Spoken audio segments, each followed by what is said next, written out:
Hello friends, welcome to PB web solutions. कैसे आप सब?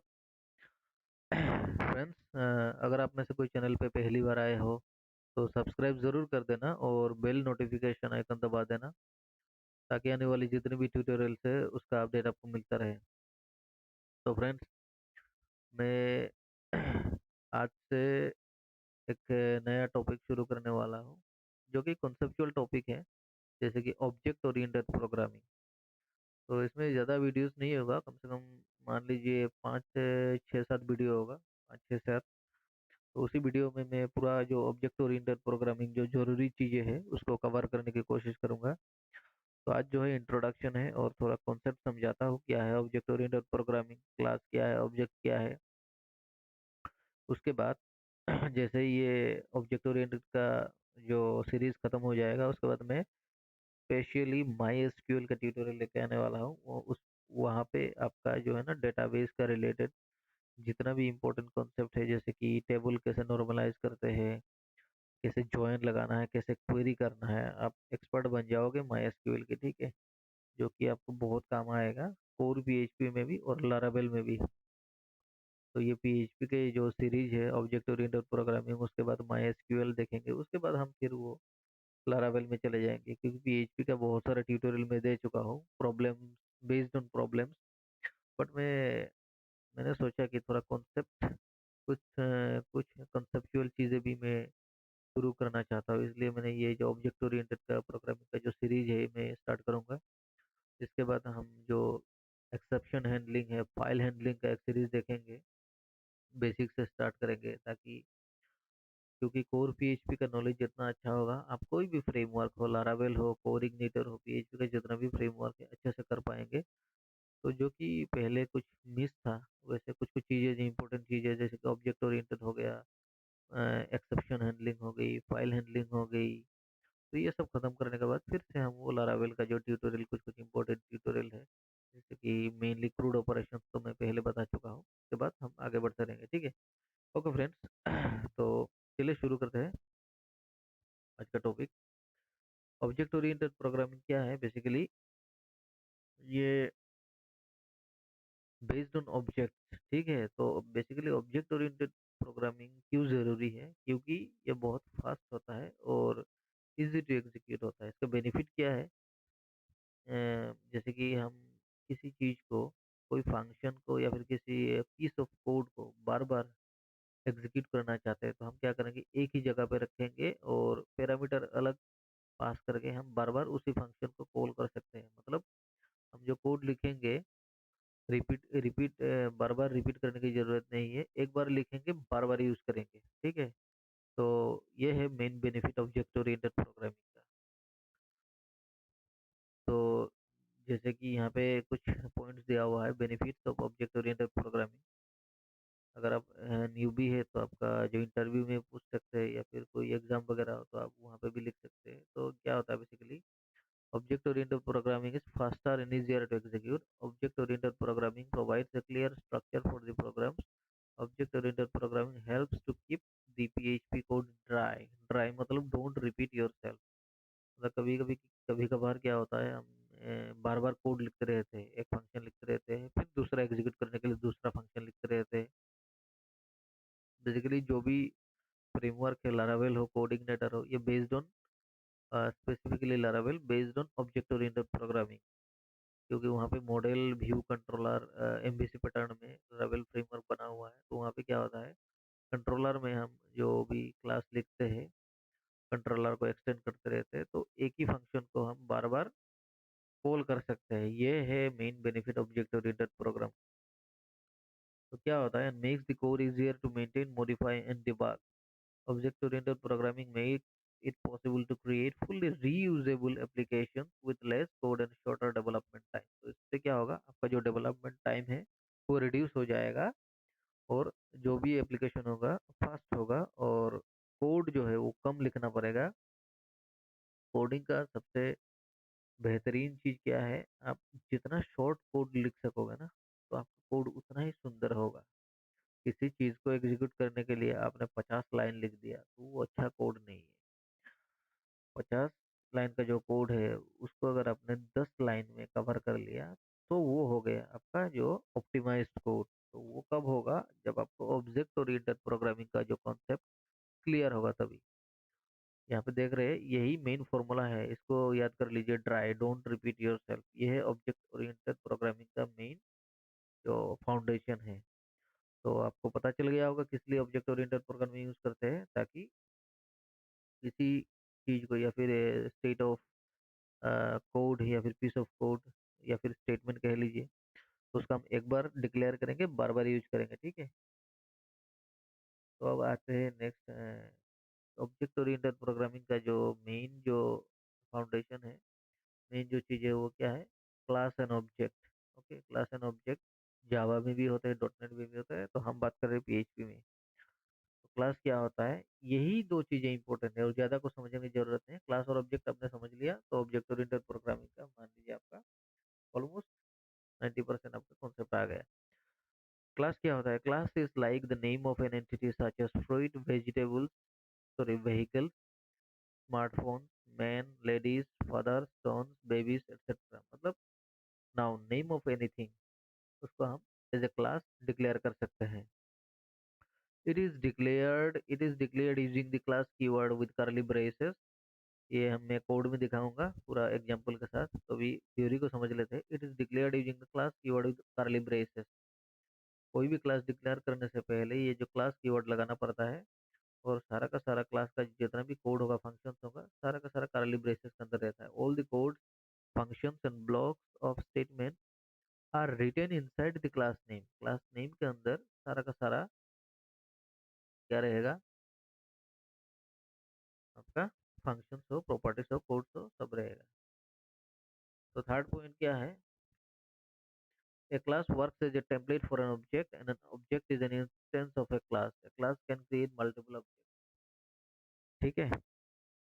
मतलब क्लास क्या होगा, एक टेम्पलेट की तरह काम करेगा। जैसे कि एक टेम्पलेट को, एक वेबसाइट टेम्पलेट को आप बार बार यूज कर सकते हैं, अलग अलग वेबसाइट के लिए बना सकते हैं, ठीक उसी तरह क्लास भी क्या है, एक टेम्पलेट है फॉर एन ऑब्जेक्ट के लिए। And an object is an instance of A class. A class can create multiple object. Object क्या है, क्लास का एक इंस्टेंस है, ठीक है। और class can create multiple object, एक ही क्लास को यूज करके हम मल्टीपल ऑब्जेक्ट्स बना सकते हैं, और उस मल्टीपल ऑब्जेक्ट के जरिए हम बहुत कुछ कर सकते हैं, ठीक है। मैं दिखाऊंगा कैसे क्लास ऑब्जेक्ट क्रिएट करते हैं। When an object is created, it inherits all the properties and methods of its class, but the values of the properties should be different। Okay, जो भी मेथड, जितना भी प्रॉपर्टीज हम कॉल करेंगे class का, वो क्या करेगा, इनहेरिट कर लेगा। जैसे ही ऑब्जेक्ट क्रिएट होता है तो वो क्या करेगा, इनहेरिट कर लेता है, अपने आप में ले लेता है वो जरा सारा जो फीचर है। लेकिन वैल्यूज अलग अलग हम दे सकते हैं। मतलब एक ही फंक्शन को कॉल करेंगे और उसको मल्टीपल जगह मल्टीपल वैल्यूज देके हम उसको इनहेरिट कर सकते हैं, कॉल कर सकते हैं, ठीक है। जैसे कि फॉर एग्जांपल, आपके पिताजी के, मान लीजिए आपके भाई है, दो तीन भाई बहनें हैं। तो आपका जो पिताजी क्या है, एक क्लास है, और आप लोग क्या है, एक ऑब्जेक्ट हो।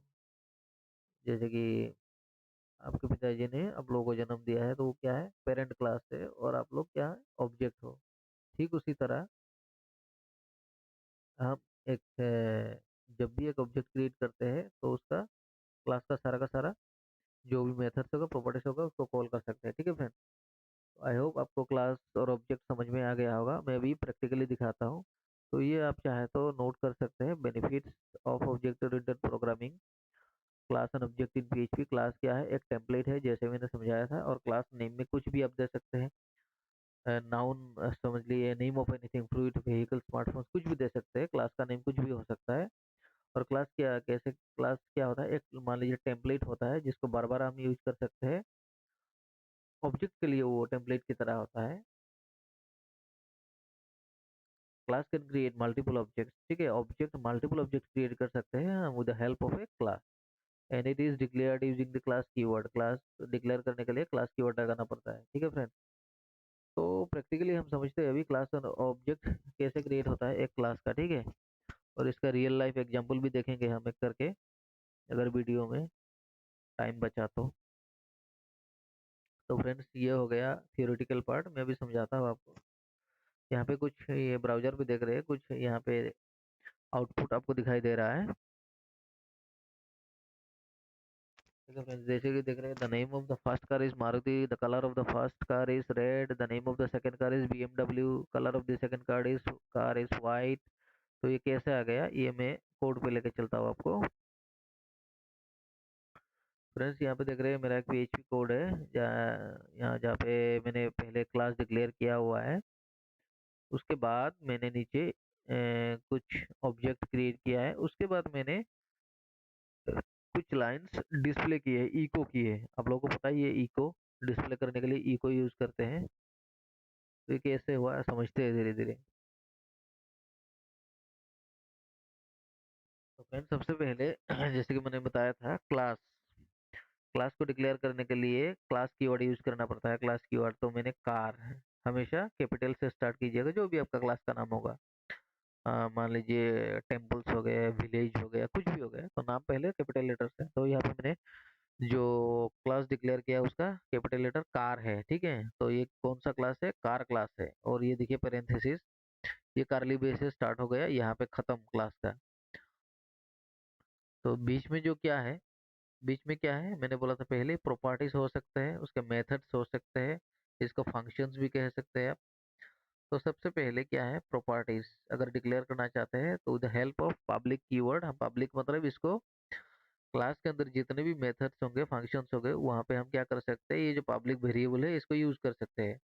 तो प्रॉपर्टीज डिक्लेयर करने के लिए क्या है, हम पब्लिक कीवर्ड का यूज करेंगे। पब्लिक फॉर एग्जांपल, मुझे दो चीजें डिफाइन दिखाना है, मुझे गाड़ी का नाम दिखाना है और कलर दिखाना है। तो मैंने नेम एक डॉलर PHP का कोई भी वेरिएबल हम डॉलर सिंटेक्स से डिक्लेयर करते हैं, तो मैंने वैसे दो डिक्लेयर किए हैं, एक कलर एक नेम। ठीक है, अब मेथड्स में क्या होगा, कुछ मेथड हम डिक्लेयर करेंगे सेट करने के लिए, कुछ गेट करने के लिए। आप कुछ भी लिख सकते हैं। यहाँ पे मैंने देखिए फंक्शन लगाया, एक फंक्शन सेट अंडरस्कोर नेम, उसमें क्या पास कर दिया, ये डॉलर नेम पास कर दिया, एक डॉलर वेरिएबल। ये क्या है, ये एक वेरिएबल पास कर दिया, ये डायनामिक है।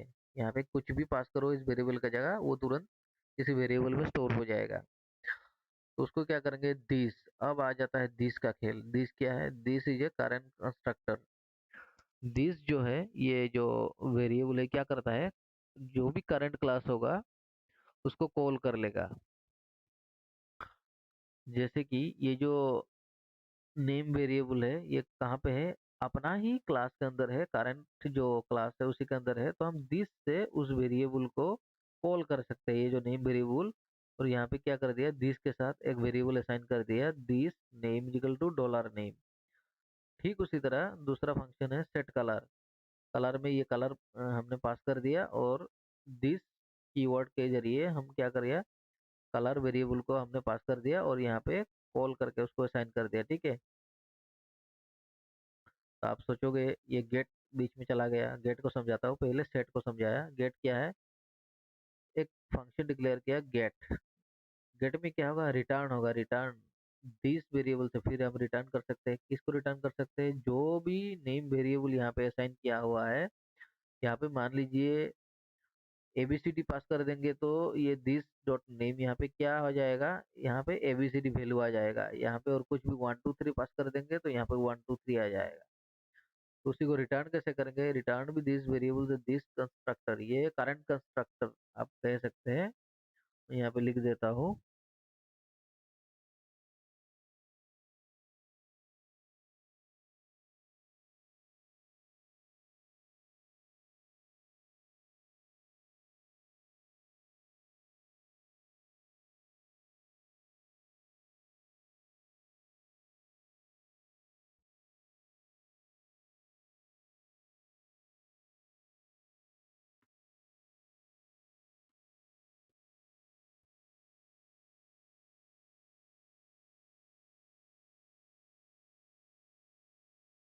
फ्रेंड्स दिस क्या होता है, this refers to the current object. ठीक है, जैसे कि यहाँ पे मैंने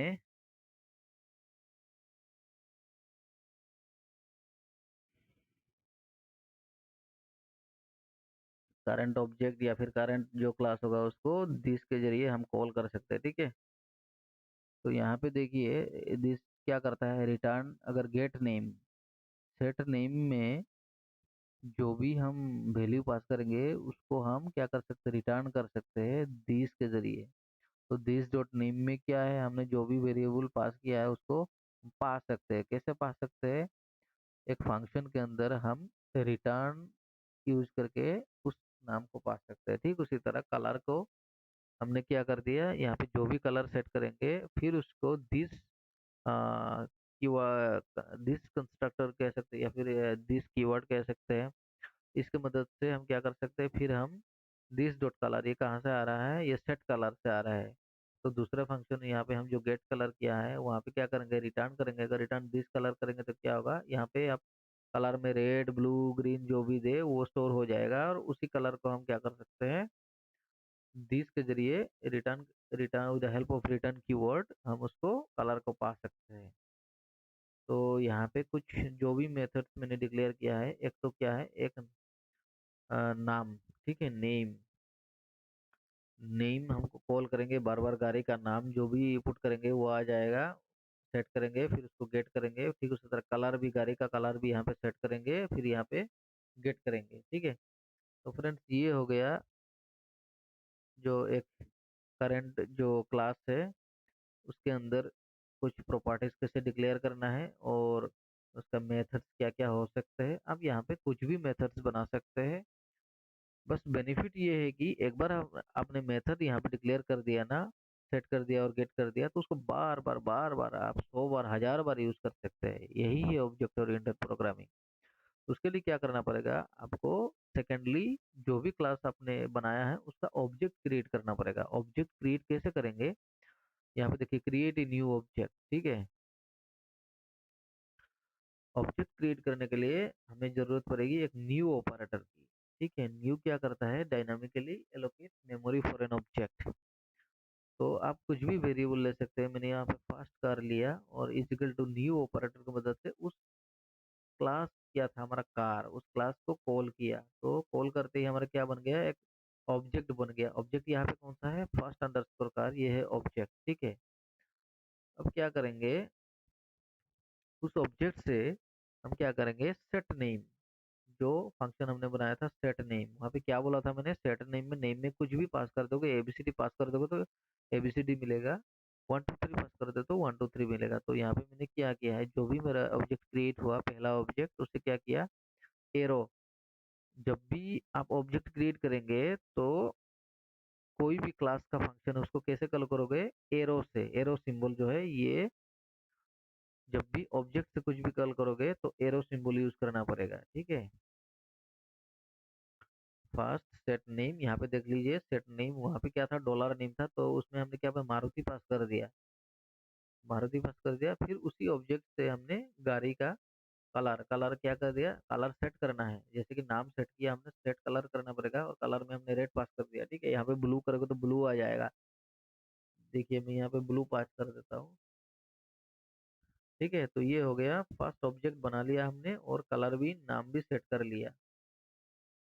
ये सेट नेम और सेट कलर क्या है, क्लास का फंक्शन से, प्रॉपर्टी से। इसमें क्या करेंगे, आप बार बार मारुति या फिर कुछ बीएमडब्ल्यू टोयोटा जितना भी आप दोगे, जितना मतलब मल्टीपल ऑब्जेक्ट क्रिएट कर सकते हो और मल्टीपल फंक्शन, एक ही फंक्शंस को मल्टीपल वैल्यू पास कर सकते हो। ठीक है। तो यहाँ पे देखिए सेकंड कार क्या मैंने बनाया है, फिर सेकंड कार एक वेरिएबल लिया, फिर कार का और एक ऑब्जेक्ट बनाया, ये दूसरा ऑब्जेक्ट।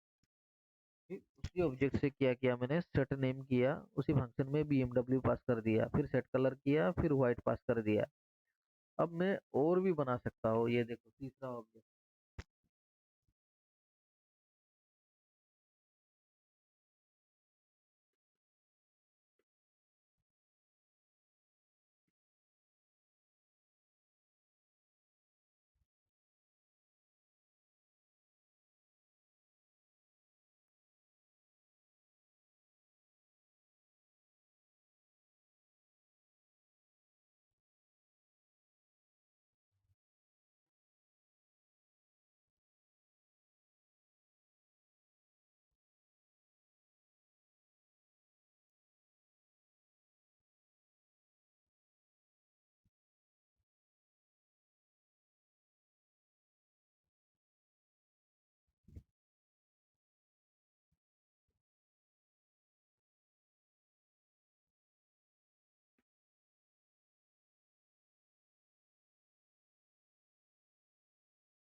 तो फ्रेंड्स, देखा आपने, जैसे कि मैंने यहाँ पे पहले से दो ऑब्जेक्ट था, तो मैंने तीसरा ऑब्जेक्ट क्रिएट किया यहाँ पे थर्ड कार। ठीक है, इसमें टोयोटा पास कर दिया। ऐसे ही आप जितना भी वैल्यू पास करना हो ना, आप ऑब्जेक्ट क्रिएट कर करके एक ही क्लास को यूज करके और मल्टीपल ऑब्जेक्ट बना सकते हो और मल्टीपल वैल्यूज पास कर सकते हो। ठीक है, तो यहाँ पे सेट कलर रेड कर दिया, टोयोटा का पहले नहीं था। तो फिर मैं यहाँ से क्या करूँगा, इसको कॉपी करूँगा,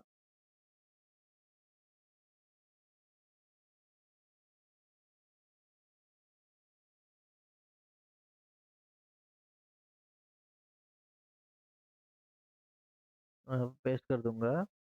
तो यहाँ पे देखिए मैं क्या करता हूँ, यहाँ पे हमने फर्स्ट सेकंड का ले लिया, फिर यहाँ पे मैं अगर थर्ड थर्ड कार थर्ड ये अगर कार लिखता हूँ, उसके बाद गेट नेम करता हुआ मुझे कौन सा मिलेगा, थर्ड में मिलेगा टोयोटा। और फिर इसका थर्ड जो ऑब्जेक्ट वेरिएबल है, इसको क्या कहते हैं, ऑब्जेक्ट रेफरेंस वेरिएबल। थर्ड का जो ऑब्जेक्ट है उससे अगर कलर कॉल करूंगा तो कौन सा कलर आएगा मेरा, क्या आएगा, थर्ड ऑब्जेक्ट में कौन सा कलर था, सेट कलर रेड किया था, तो ये कहाँ चला जाएगा, ये चला जाएगा यहाँ पे जाके रेड रेड पास हो जाएगा और रेड कलर को रिटर्न करेगा। फिर उसको रिटर्न करेगा कैसे, उसको हम गेट करेंगे, फिर गेट कलर करके जो भी रिटर्न हुआ उसको रिटर्न कीवर्ड के साथ दिस डॉट कलर करेंगे तो हमें वो रेड रेड मिल जाएगा। ठीक है, तो फ्रेंड्स हम देखते हैं इसका, कंट्रोल एस किया मैंने, सॉरी। उसके बाद ब्राउजर में अगर जाकर रिफ्रेश करता हूँ, यहाँ पे देखिए, ये देखिए फ्रेंड्स, मेरा पहले दो था, अब तीन बन गया। ये देखिए, the name of the first car is Maruti, the colour of the first car is blue, the name of the second car is BMW, color of the second car is white, फिर name of the second car, sorry यहाँ पे मैंने गलती लिखा है, इसको actually लिखना था name of the third car. ठीक है, थर्ड कार था, फिर कलर ऑफ द क्या था ये, क्योंकि ये थर्ड रेफरेंस ऑब्जेक्ट है, तो यहाँ पे क्या करेंगे, थर्ड। ठीक है, third car, colour of the third car is third car dot gate colour. और पीएचपी में आपको पता है कुछ भी कॉन्केटेनेट करने के लिए डॉट लगाना पड़ता है। ठीक है फ्रेंड, तो यहाँ से यहाँ तक हमने प्रिंट किया। कहाँ से प्रिंट किया, ये ऑब्जेक्ट, जितना भी ऑब्जेक्ट बनाया है मैंने, सेकंड कार, थर्ड कार और फर्स्ट कार। ठीक है, उसी से मैंने क्या किया, जो भी हमारा क्लास में मेथड था उसको कॉल किया और उसके हिसाब से जो भी प्रॉपर्टीज सेट किया हुआ था, नेम और कलर, उसको हम यूज करके मल्टीपल पैरामीटर्स में पास करके ऐसे डिस्प्ले कर सकते हैं। ठीक है फ्रेंड, तो जैसे मैं अभी रिफ्रेश करता हूँ ब्राउजर में, ये देखिए friends, the name of the first car is Maruti, the colour of the second car is blue, फिर the name of the second car is BMW, the colour of the second car is white, the name of the third car is Toyota, the colour of the third car is red. ठीक है friends, तो ये एक छोटा सा oops का एक real life example है जो मैंने कोड के जरिए आपको समझाया है। तो फ्रेंड्स, ये था बेसिक जो एग्जांपल है ऊप्स का, कैसे क्लास और ऑब्जेक्ट यूज कर सकते हैं, कैसे ऑब्जेक्ट क्रिएट कर सकते हैं, एक क्लास का मल्टीपल ऑब्जेक्ट कैसे क्रिएट कर सकते हैं, और उसके प्रॉपर्टीज में हम वैल्यू पास करके, ये देखिए मल्टीपल वैल्यूज हमने पास किया है ऑब्जेक्ट के अकॉर्डिंग। ठीक है, तो फ्रेंड्स, ये था एक बेसिक एग्जांपल उप्स कॉन्सेप्ट का, ऑब्जेक्ट ओरिएंटेड कैसे हम मतलब पीएचपी में कर सकते हैं। तो फ्रेंड्स, ये बहुत ही इंपॉर्टेंट ट्यूटोरियल है। अगर आपको वीडियो पसंद आया तो आप अपने दोस्तों के साथ शेयर कीजिए, शेयर कीजिए, लाइक कीजिए और सब्सक्राइब करना ना भूले, क्योंकि मैं बहुत ही मतलब एक सीरीज चालू करने वाला हूँ, और जितना भी मैं चाहूँगा हर एक चीज़ पीएचपी का, कोर पीएचपी से लेकर लारावेल तक हर एक टॉपिक को कवर करूँ। तो फ्रेंड्स, मैंने देखा है कई बार आप लोग वीडियो को पसंद करते हैं, थैंक यू सर बोल के चले जाते हैं, वीडियो तो पसंद आप लोग करते हैं लेकिन सब्सक्राइब करना भूल जाते हैं। आप लोग सब्सक्राइब करेंगे तो मुझे भी मतलब इम्पोर्टेंट जो भी अच्छे काम की वीडियोस है मुझे भी बनाने का मन करता है, नहीं तो मुझे भी बनाने का मन नहीं करता है। तो फ्रेंड्स, थैंक्स फॉर वॉचिंग। मिलते हैं अगले वीडियो पे किसी और ट्यूटोरियल के साथ। तब तक के लिए bye bye and take care, good night.